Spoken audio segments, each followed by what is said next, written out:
Assalamualaikum warahmatullahi wabarakatuh. Perkenalkan, nama saya Hanif Fadilatul Husna dari kelompok B3 dengan NIM G024156. Di sini saya akan membuat video mengenai inhale dari praktikum anatomi blok 1.3. Seorang pasien datang ke dokter dengan keluhan nyeri perut yang berulang dan berpindah-pindah. Setelah dilakukan anamnesis dan pemeriksaan fisik, diketahui bahwa nyeri pertama kali dirasakan di daerah epigastrium, lalu menjalar ke daerah umbilikus dan terakhir terasa di daerah suprapubik. Dokter menduga bahwa pasien mengalami masalah pada saluran pencernaan yang melibatkan organ-organ dari foregut, midgut, dan hindgut. Yang pertama, sebutkan pembagian organ-organ yang termasuk dalam foregut, midgut, dan hindgut. Kemudian yang kedua, jelaskan pembagian suplai vaskular utama dari masing-masing bagian tersebut. Yang ketiga, sebutkan persarafan utama dari foregut, midgut, dan hindgut, serta jelaskan bagaimana nyeri visceral dapat menjalar sesuai distribusi saraf ini. Nah, yang pertama, ada foregut, midgut, dan hindgut. Nah, untuk foregut dia meliputi atau usus depan dia meliputi organnya ada esofagus atau distal, lambung, duodenum, proksimal hingga papila duodeni mayor, hati, pankreas, dan kantung empedu. Dia berfungsi, apa sih fungsi utamanya? Fungsi utamanya adalah pencernaan awal makanan, produksi empedu, dan enzim pencernaan. Kemudian yang kedua ada midgut atau yang di bagian tengah. Dia meliputi organnya ada duodenum, distal dari papila duodeni mayor, jejunum, ileum, cecum, appendix, colon ascendens, dan 2/3 proximal colon transversum. Yang dia berfungsi sebagai penyerapan nutrisi. Untuk yang ketiga ada hindgut atau yang paling bawah, yang paling terakhir, proses terakhir atau usus belakang. Nah, dia organnya apa saja sih? Ada sepertiga distal kolon transversum, kolon descendens, kolon sigmoid, rektum, dan bagian atas saluran anus. Kemudian untuk fungsi utamanya dia sebagai penyerapan air dan pembentukan dari feses. Nah, untuk suplai dari vaskular utama, jelaskan bagian suplai vaskular dari masing-masing bagian tersebut.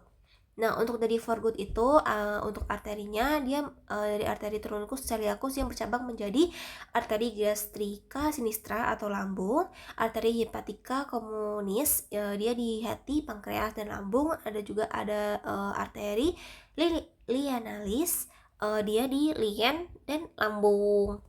Kemudian untuk yang midgut dia memiliki arteri dari arteri mesenterica superior atau AMS, mencakup cabang untuk jejunum, ileum, kolon ascendens, dan 2/3 dari proximal kolon transversum.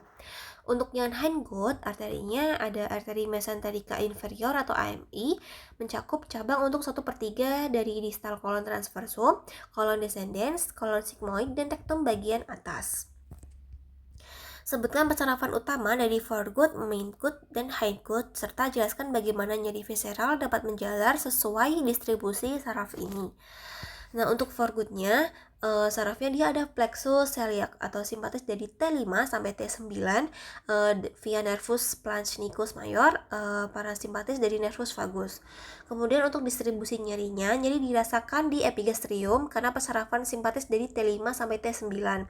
Kemudian untuk midgut, nah dia sarafnya ada plexus mesentericus superior, simpatis dari T10 sampai T11 via nervus planchnicus minor, parasimpatis dari nervus vagus. Nah, distribusi nyerinya nyeri dirasakan di daerah umbilikus karena persarafan simpatis dari T10 sampai T11. Untuk hindgut, dia sarafnya dari plexus mesentericus inferior, simpatis dari T12 sampai L2 via nervus planchnicus lumbalis, parasimpatis dari nervus pelvicus S2 sampai S4. Nyeri dirasakan di daerah suprapubik karena persarafan simpatis dari T12 sampai L2 dan parasimpatis dari S2 sampai S4.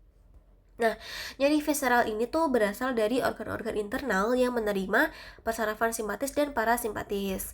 Saraf simpatis mentransmisikan rasa nyeri visceral ke segmen medula spinalis tertentu, sesuai dermatom.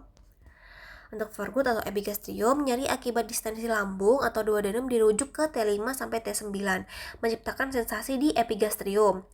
Untuk midgutnya atau umbilikus, nyeri akibat inflamasi di usus kecil atau cecum dirujuk ke T10 sampai T11. Hindgut atau suprapubik, nyeri akibat kolon, sigmoid atau rektum dirujuk ke T12 sampai L2 sehingga terasa di suprapubik. Baik, sekian presentasi dari Inhal Anatomi Blok 1.3. Terima kasih. Wassalamualaikum warahmatullahi wabarakatuh.